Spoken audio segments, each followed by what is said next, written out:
کہتے ہیں جی کہ عورت کو بھی یعنی احتلام ہوتا ہے. ہاں ہوتا ہے، حدیث مبارک میں ہے.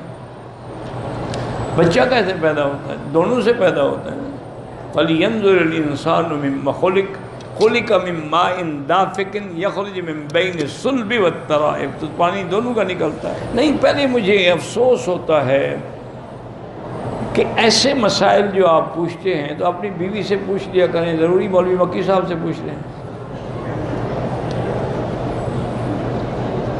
یعنی اس کی کوئی وجہ بھی تو ہے، لیکن چونکہ حدیث میں ہے میں مجبور ہوں کہ جواب دوں کہ صحیح حدیث میں ہے، سیاہ ستہ کی حدیث میں ہے کہ ایک عورت نے حضور پاک سے سوال کیا، احتلم المرأۃ یا رسول اللہ، عورت کو بھی احتلام ہوتا ہے؟ فرمایا وہی حق ہے، ہلاکت ہو تمہیں. بچہ کیسے ماں کی شکل ہوتا ہے؟ کبھی باپ کی شکل ہوتا ہے، کبھی ماں کی شکل ہوتا ہے. یہ تو چونکہ حدیث میں تھا میں نے جواب دے دیا، ورنہ میں نے ایک فیصلہ کیا ہے کہ ایسے جو سوال آئیں گے میں ان کے جواب بھی نہیں دوں گا. ہاں اگر حدیث میں ہو پھر تو میں مجبور ہوں نا، حدیث کیسے چھپائی جائے.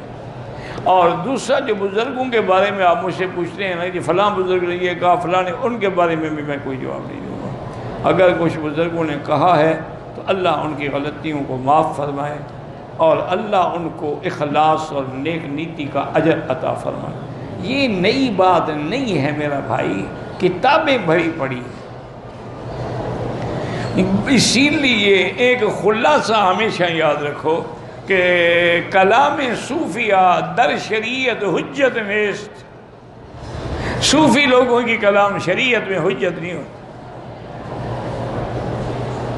اسی لیے حضرت گنگوہی رحمۃ اللہ علیہ سے کسی نے پوچھا تھا کہ حضرت آپ الحمدللہ اتنے بڑے عالم ہیں اور آپ مرید ہوئے حضرت حاجی امداد اللہ مہاجر مکی رحمۃ اللہ علیہ کے، وہ تو عالم بھی نہیں ہیں. تو آپ نے فرمایا ہم ان سے علم پڑھنے کے لیے مرید نہیں ہوئے، ہم تو اپنی اصلاح کے لیے، تزکیے کے لیے، تربیت کے لیے مرید ہوئے ہیں. باقی جو شریعت کا مسئلہ ہے وہ تو الٹا ہم سے پوچھتے ہیں.